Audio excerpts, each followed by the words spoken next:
TV शोजद्वारा प्रायोजित कार्यक्रम foreign पोलिसीको Nepali विशेषाङ्कमा म कार्यक्रम प्रस्तुता स्वेच्छा संग्रौला सम्पूर्ण दर्शकवृन्दलाई हार्दिक स्वागत गर्न चाहन्छु।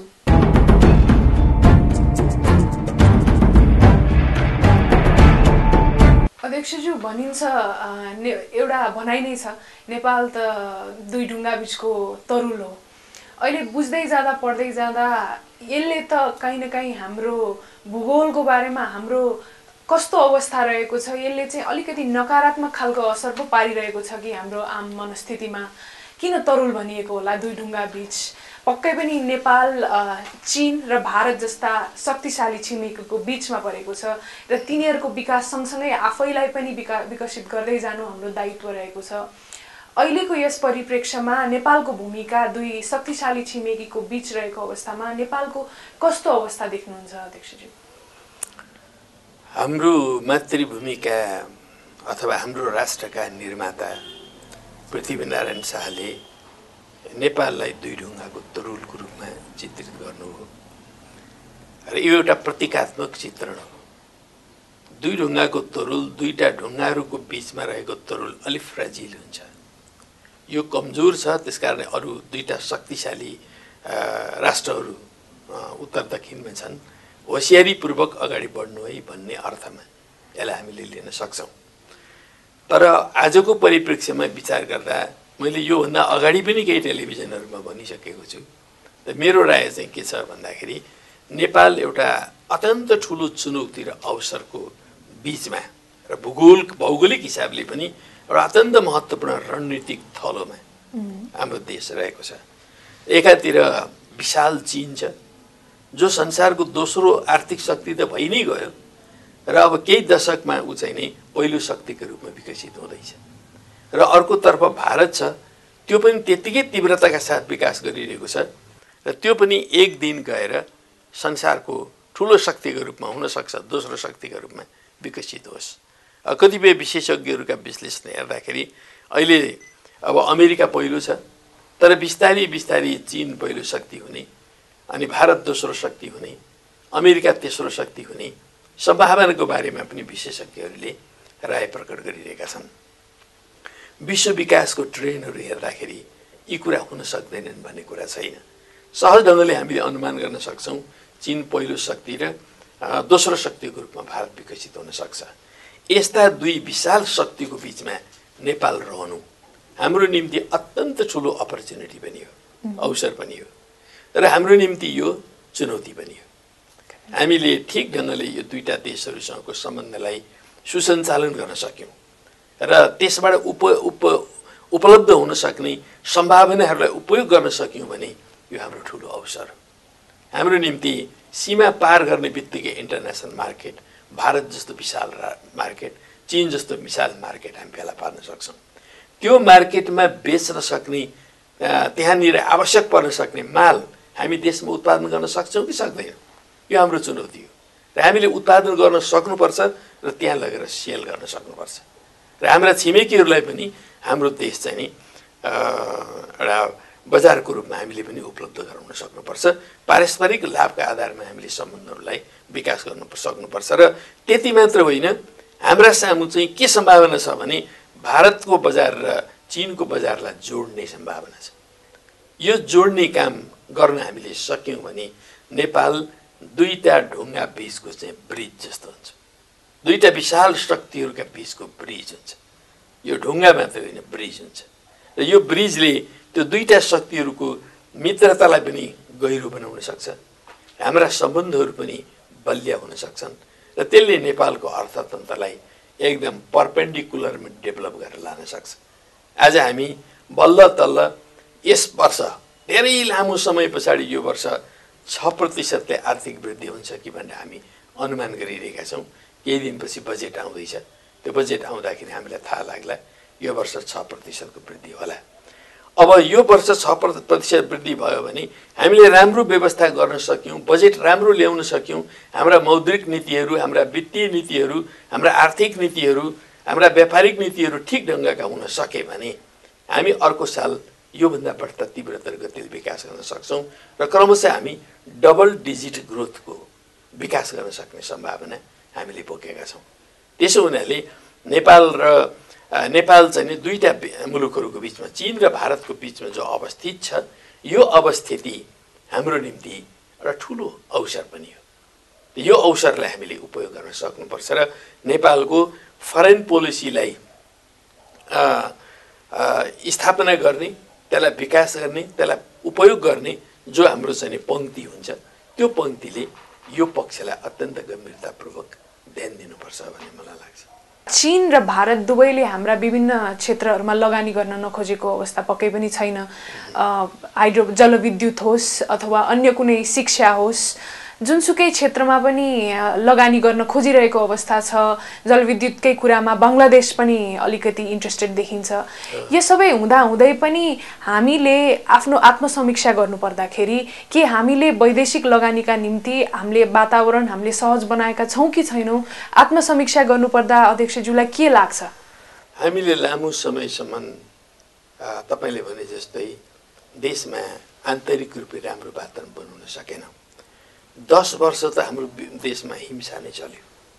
यो हिंसाले हाम्रो देशको विकासका विराट सम्भावनाहरूलाई समाप्त पारिदियो। हेर्नुहोस्, धेरै हदसम्म कटौती गरिदियो।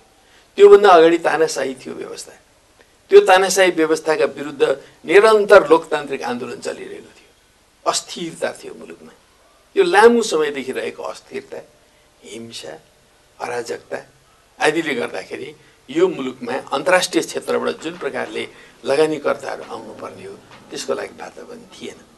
तर 62-63 आएर जुन हामीले शान्तिपूर्ण जनक्रान्ति सम्पन्न गरेका छौँ, यो शान्तिपूर्ण जनक्रान्तिले मुलुकमा ठुलो परिवर्तन ल्याएको छ र ठुला सम्भावनाहरू पनि हाम्रो सामु ल्याएको छ। अब हामीले संविधान चाँडो निर्माण गर्ने र मुलुकलाई स्थिरता दिने, एउटा निर्वाचित सरकार दिने, बहुमतको सरकार दिने जस्ता कामहरू हामीले गर्न सक्यौँ भने हामी ठुलो मात्रामा वैदेशिक लगानीहरू भित्राउन सक्छौँ। हाम्रो आफ्नै देशमा पनि वास्तवमा पुँजी छ। एउटा कुनै सम्भावना भयो, लगानीको सम्भावना भयो भने ओहिरो लागेर मान्छेहरू त्यहाँ लगानी गर्न गएको हामी देखिरहेका छौँ। त्यसो हुनाले हाम्रो देशमै पनि छरिएर बसेको पुँजी छ। त्यो पुँजीलाई पनि हामीले राम्ररी सङ्कलित गर्न सक्छौँ। कालो पुँजी पनि छ। त्यो कालो पुँजीलाई के गरी प्रयोग गर्ने होला राष्ट्रको हितमा, त्यसलाई कसरी बाहिर ल्याउन सक्ने होला भन्ने पनि हाम्रो सामु चुनौती छ। त्यो बाहेक अन्तर्राष्ट्रिय जगतबाट हामीले ठुलो मात्रामा लगानी भित्राउन सक्ने सम्भावनाहरू छन्। ती सम्भावनाहरू विशेष गरेर चीन र भारत र चीन यी दुईटा हाम्रा मित्र मुलुक पनि हुन्, छिमेकी मुलुक पनि हुन्, हाम्रो विकासका स्ट्राटेजिक पार्टनरहरू पनि हुन्। उनीहरूलाई हामीले स्ट्राटेजिक पार्टनर बनाउनु पर्यो। हामीले छिमेकीहरू मात्रै भनेर पुगेन र उनीहरूका निम्ति उनीहरूसँगको हाम्रो सम्बन्धलाई हर प्रकारले हामीले प्रगाढ बनाउनुपर्छ, विश्वसनीय बनाउनुपर्छ। चीनका आफ्ना संवेदनशीलता छन्, हामीले त्यस कुराको सम्बोधन गर्न सक्नुपर्छ। भारतका आफ्ना संवेदनशीलता छन्, त्यसलाई हामीले सम्बोधन गर्न सक्नुपर्छ र दुवै देशसँग मैत्रीपूर्ण सम्बन्ध विकास गरेर लान सक्यौँ भने हाम्रो देशमा त्रिदेशीय विकासका सम्भावना समेत छन्। कैयौँ यस्ता हामी उद्योग र प्रोजेक्टहरू हामी अगाडि बढाएर लान सक्छौँ जुन प्रोजेक्टहरूमा चीन, भारत र नेपालको लगानी हुन सकोस्।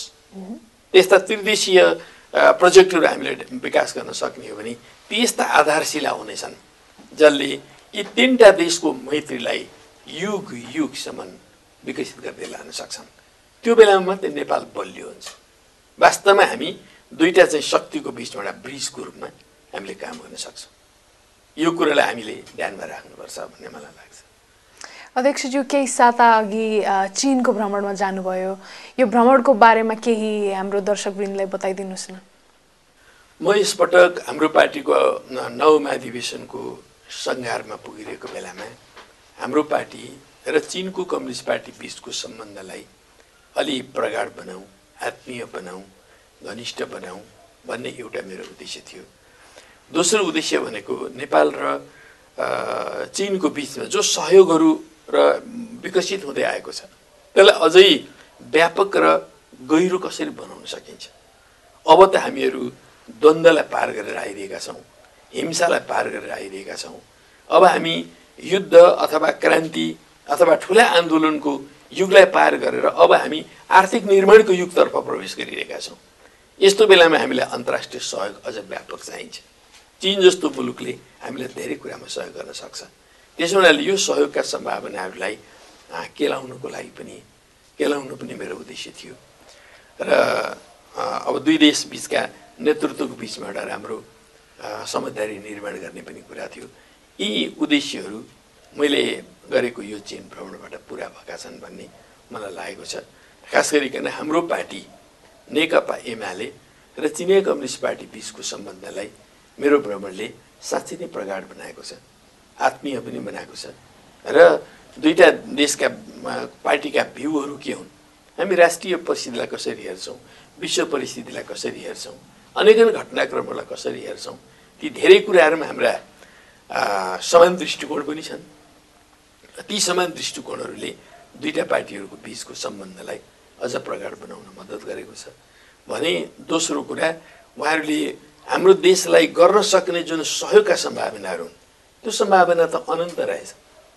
त्यसको लागि हामी चाहिँ तम तयार भएर हामीले त्यस्ता खालका योजना निर्माण गरेर भिजन निर्माण गरेर प्लान गरेर हामीले उहाँहरूलाई चाहिँ नि यो क्षेत्रमा हामीलाई सहयोग दिनुहोस् भन्न मात्रै बाँकी रहेछ। यो कुरा चाहिँ हामीले गर्न सक्नुपर्ने रहेछ र त्यसो गर्यो भने हामीले चीनबाट सहयोग लिन सक्छौँ। यस किसिमका उच्चस्तरीय भ्रमणहरूको बारेमा चाहिँ अलिकति नकारात्मक दृष्टिकोण राख्ने गरिएको पाइन्छ। नेताहरू किन गए, केका लागि गए, पत्रपत्रिकामा त्यत्तिकै चासो देखिन्छ। यसको कुनै एउटा भेस्टेड इन्ट्रेस्ट जुन हामी भन्छौँ, यसको कुनै पछाडि कुनै भेस्टेड इन्ट्रेस्ट त छैन भन्ने खालको अलिकति शङ्कास्पद दृष्टिकोण हामी जनमानसमा पाउँछौँ। तपाईले भन्नुभयो आफ्नो र कम्युनिस्ट पार्टी अफ चाइनाको बीचमा सम्बन्ध, नेकपा एमाले र त्यो पार्टीको बीचमा सम्बन्ध प्रगाढ बनाउनको लागि जाने भन्नुभयो। यस्ता सन्देशहरू किन जनमानसमा नपुगेको जस्तो देखिन्छ? किन अहिले पनि उच्चस्तरीय भ्रमणहरूलाई चाहिँ शङ्कास्पद दृष्टिले हेर्ने गरिन्छ?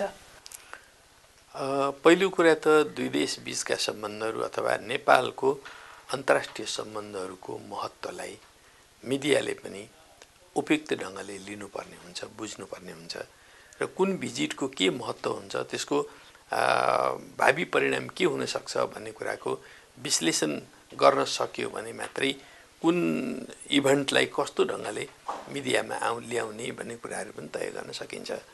अहिले मेरो चीनको भ्रमण भनौँ अथवा कुनै पनि देश, जस्तो अहिले भर्खर सुशील कोइरालाको भारत भ्रमण भयो, यी उच्च स्तरका भ्रमणहरूले दुई देश बीचको नेतृत्वका बीचमा समझदारी निर्माण गर्ने काम गर्छ र एक आपसको जो सम्बन्ध हो त्यसलाई गहिर्याउने काम गर्छ र कयौँ नयाँ सम्भावनाहरू, सहयोगका के सम्भावना छन् भने ती सम्भावनाहरू खोज्ने काम गर्छ अनि एक अर्काको डेभलपमेन्टको जुन लेभल हो त्यो लेभललाई देख्न, बुझ्न, सिक्नको लागि पनि मद्दत गर्ने काम गर्छ।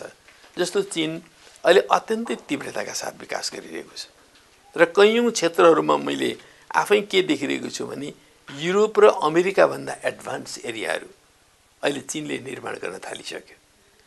खुनमिङमा म गएको थिएँ, युनान प्रान्तको राजधानी खुनमिङ हो। त्यो खुनमिङमा म 10 वर्ष अगाडि गएको थिएँ। त्यति बेला करिब परम्परागत संरचनाका घरहरू, सडकहरू आदिहरू त्यति बेला थिए, तर अहिले 10 वर्षमा त्यसको कायाकल्प भएछ। त्यो पुरानो कुनै पनि संरचना छैन, अत्यन्त फराकिला सडकहरू छन्, पुरै ग्रिनिङ गरिएको छ सडकहरूमा पनि, रुखहरू छन्। त्यो 10 वर्षमा हुर्काएका रुखहरू होलान् भनेर कल्पना गर्न सकिन्न। त्यहाँ त रुखै रोपिँदो रहेछ, रुखै रोपेर ठुल्ठुलो रुखहरू बनाइसकिएको छ र स्काई राइजरहरू पुरै त्यो सहरभरि नै त्यो स्काई राइजरहरूको सहर बनिसकेको छ त्यहाँ र मान्छेको जीवनस्तर बेग्लै छ। बालबालिकालाई हेऱ्यो भने पनि, युवाहरूलाई हेऱ्यो भने पनि, बुढापाकाहरूलाई हेऱ्यो भने स्वस्थ देखिन्छन्, माने रातापिरा देखिन्छन्। त त्यस्तो प्रकारको एउटा चाहिँ नि सोसाइटी विकसित भइरहेको देखिन्छ। मैले विभिन्न घरमा गएँ, घरमा गएर सोद्धाखेरि तपाईँको 10 वर्षमा के परिवर्तन भयो भन्दा मेरो आम्दानी 4 गुणा बढ्यो। यस्ता परिवार मैले धेरै देखेँ। इकाइमा गएर सोद्धाखेरि त्यो इकाइले पनि त्यही भन्छ, 10 वर्षमा हामीले यी प्रगति गऱ्यौँ भन्छ। विकास त त्यो हो नि, हेर्दाखेरि पनि देखिने विकास।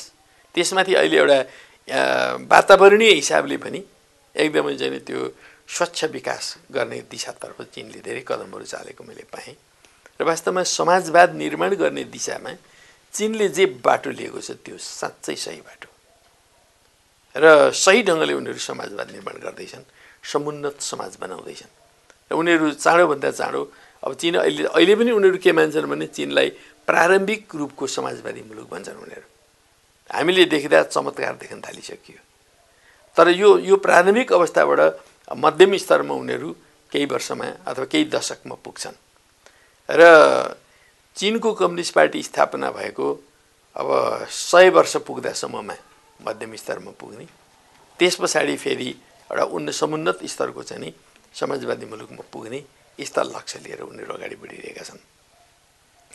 त्यसले के देखाउँछ भने हामीले पनि हाम्रा भिजन निर्माण गर्ने कुराहरूमा, हाम्रा पोलिसी बनाउने कुराहरूमा, हाम्रा प्रोग्राम बनाउने कुराहरूमा, हाम्रा प्लानिङ गर्ने कुराहरूमा र हामीले मेन पावरहरू निर्माण गर्ने कुराहरूमा हामीले धेरै कुरा सिक्नुपर्नेछ। र त्यसको साथसाथै टेक्नोलोजी म्यानेजमेन्ट जुन ढङ्गले उनीहरूले इन्टरनेसनल कम्युनिटीबाट पनि सिके, यति चाँडो चिनियाले सिकेको पाइन्छ त सम्भवतः त्यति चाँडो अरूले सिकेनन् होला। अरू कयौँ मुलुकको पनि विकासका कुराहरू छन्, लिटल टाइगरहरू पनि डेभलप गरेका छन्, उनीहरूका पनि राम्रा कथाहरू छन्। सिङ्गापुरको कथा पनि रमाइलो छ, मलेसियाको कथा पनि रमाइलो छ, यस्ता चिजहरू छन्। तर चाहिँ नि चीनको कथा बेग्लै छ, मिरेकल खालको छ। 35 वर्ष करिबको अवधिमा उनीहरूले हिजोको एकदमै चाहिँ समस्याग्रस्त चीनलाई उत्थान गरेर अहिले जुन प्रकारले विश्वको दोस्रो शक्तिको रूपमा रूपान्तरण गरेका छन्, यो चाहिँ चमत्कारै हो। संसारमा विकासको इतिहासमा हेर्ने हो भने यो चमत्कार हो भन्ने लाग्छ। त्यसो हुनाले यो भ्रमणले हामीलाई चाहिँ नि यस्ता कुराहरू सिक्न पनि मद्दत गरेको छ। त्यसैले यो भ्रमणले हामीलाई बहुआयामिक फाइदाहरू दिन्छ। यस्तै अब भोलि भारतसँग भ्रमण गरियो भने यस्तै डाइमेन्सनहरूमा हामीले ठुला लाभहरू लिन सक्छौँ। अब जाउँ सार्क, अलिकति सार्क लेभलतर्फ जाँदाखेरि कुरा छ, EU छ, आफ्नै छ, यी सबैको तुलनामा सार्क हराएको जस्तो पो लाग्छ। किन हो यसपालि नेपालमा हुने देखिएको छ, त्यही पनि नेपालमै भएर पनि सार्कमा हामीले उठाउन सक्ने ट्रेडका कुरादेखि लिएर टुरिज्मका कुरादेखि लिएर सबै कुरा, फ्री ट्रेडका कुराहरू हामीले एकदमै एउटा ठुलो क्षेत्रीय प्लेटफर्म युज गर्न नसकेको हो कि जस्तो लाग्छ। र अब आउने समिटमा चाहिँ नेपालको कस्तो भूमिका रहन सक्ला? अहिले विश्वको विकासक्रमलाई हेऱ्यो भने राष्ट्रहरूको विकासको साथसाथै रिजनको विकासको एउटा फेनोमेना पनि विकसित भइरहेको पाउँछौँ हामी। युरोपियन युनियन त्यही फेनोमेनाको एउटा उपज हो। अमेरिकन युनियन त्यो बन्दै छ, अफ्रिकन युनियन त्यो बन्दै छ, विकसित भइरहेको छ। अब हामीले एसियन युनियन बनाउनु पर्ने आवश्यकता छ। हामी एसियनहरूले खालि दक्षिण पूर्वी एसियनहरू, दक्षिण एसिया, सुदूरपूर्वी एसिया, पश्चिम एसिया भनेर टुक्रे हिसाबले मात्रै अब सोच्नु हुँदैन। सिङ्गो एसियालाई अब एकीकृत ढङ्गले सोच्नुपर्छ। एसिया नै त्यो महादेश हो जो सबभन्दा ठुलो पनि छ, सबभन्दा धेरै जनसङ्ख्या पनि छ, सबभन्दा धेरै साधन स्रोतहरू पनि छ, विकासका विराट सम्भावना पनि छन्। 17औं शताब्दीसम्म सिङ्गो विश्वलाई वास्तवमा एसियाले नै लिड गरिरहेको थियो। तर उपनिवेशवाद र साम्राज्यवादको जुवामुनि परेपछि यो एसिया दबिएको हो। अब एसियाले त्यो उपनिवेशवाद र साम्राज्यवादको जुवा फ्याँकिसकेको छ र अब एसिया मुक्त स्वतन्त्र छ। एसिया उठेको छ। अब एसियामा जागरणको एउटा नयाँ लहर आइरहेको छ। त्यो नयाँ लहर आउने क्रममा चीन राइज गरिरहेको छ, भारत राइज गरिरहेको छ, दक्षिण कोरिया राइज गरिरहेको छ। दक्षिण पूर्वी एसियाका मुलुकहरू लिटल टाइगरको रूपमा डेभलप भइरहेछन्। अब पश्चिम एसियामा पनि यी परिवर्तनका लहरहरूले त्यहाँ नयाँ झकझोर गरिरहेको छ। तिनीहरूको अर्थतन्त्र तीव्र गतिले विकसित हुनु अनिवार्य छ। अनि दक्षिण एसिया चाहिँ पछि पर्न सक्दैन नि। दक्षिण एसिया अहिलेसम्म विभिन्न कारणले पछि परेको साँचो हो, तपाईँले ठिक औँल्याउनु भएको छ। तर अब जुन प्रकारको विश्व वातावरण छ, जुन प्रकारको एउटा महाद्वीपीय वातावरण छ, त्यसले अब दक्षिण एसियालाई चुप लागेर बस्न दिँदैन। र दक्षिण एसियामा यस्ता लक्षणहरू अहिले प्रकट हुँदैछन् जुन लक्षणहरूले यहाँको विकासक्रम पनि अब तीव्र हुन्छ। र त्यो तीव्र गराउने कुराहरूमा यहाँ आइरहेका कतिपय राजनीतिक परिवर्तनहरूले पनि कारकको भूमिका खेल्छन्। अहिले भारतमा जुन प्रकारको परिवर्तन भयो राजनीतिक रूपमा निर्वाचन मार्फत, त्यसले भारतको विकास प्रक्रियालाई मलाई लाग्छ तीव्र बनाउँछ। मैले अस्ति चीनमा जाँदा थाहा पाएँ मोदी 3 पटकभन्दा बढी चाहिँ चीन भ्रमण गरिसकेका रहेछन् र चीनको मोडालिटीबाट सिक्ने कुरा पनि मोदीले गर्न थालिसक्नु भएको रहेछ। र राजस्थानमा पनि चिनिया कम्पनीहरूले गएर लगानी गरिसकेका रहेछन्। राजस्थानका कम्पनीहरू चीनमा गएर लगानी गर्दा रहेछन् भन्दाखेरि एउटा मोडालिटी राजस्थानमा विकसित भयो। अब सिङ्गो भारतलाई नेतृत्व गर्ने अवस्थामा बिजेपी आइपुगेको छ, मोदीजी आउनुभएको छ। त मलाई लाग्छ अब भारतको विकास मात्रै होइन, अब दक्षिण एसियाको विकास, सार्क मुलुकहरूको विकासमा तीव्रता आउनुपर्छ। र आउने सार्क सम्मेलन जुन हो, जो नेपालमा हुँदैछ, त्यो सार्क सम्मेलनले एउटा नयाँ थ्रस्ट, नयाँ भिजन र नयाँ स्पिड लिएर यो क्षेत्रको विकास प्रक्रियालाई गति दिन्छ भन्ने मेरो चाहिँ अपेक्षा छ। र सबै देशका राष्ट्रहरूले यो अपेक्षा लिएर अगाडि बढ्नुपर्छ भन्ने मलाई लाग्छ। पक्कै पनि कार्यक्रमको अन्ततिर आइसकेका छौँ। यहाँ दुई पक्षहरू रहेका छन्। एक पक्षले के भन्छ भने धेरै युवाहरू चाहिँ हाम्रो भविष्यप्रति अलिकति चिन्तित देखिन्छन्, हाम्रो देशले केही गति लिन नसकेको पो हो कि भन्ने कुरामा चिन्तित देखिन्छन्। पक्कै पनि दिनको 1500 देखि 1700 त युवाहरू वैदेशिक रोजगारलाई नै जान्छन्।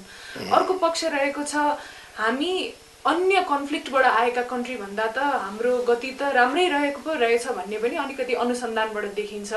र सरकारसँग हाम्रो जनताहरूको हुने जुन वैधानिक अपेक्षा, लेजिटिमेट एक्सपेक्टेसन जुन भन्छौँ, हामी जनताहरूले के सरकारबाट के अलिक बढी नै अपेक्षा राखेको हो कि भन्ने पनि जस्तो लाग्छ। तपाईँको सरकार हुँदा के अनुभव गर्नुभयो?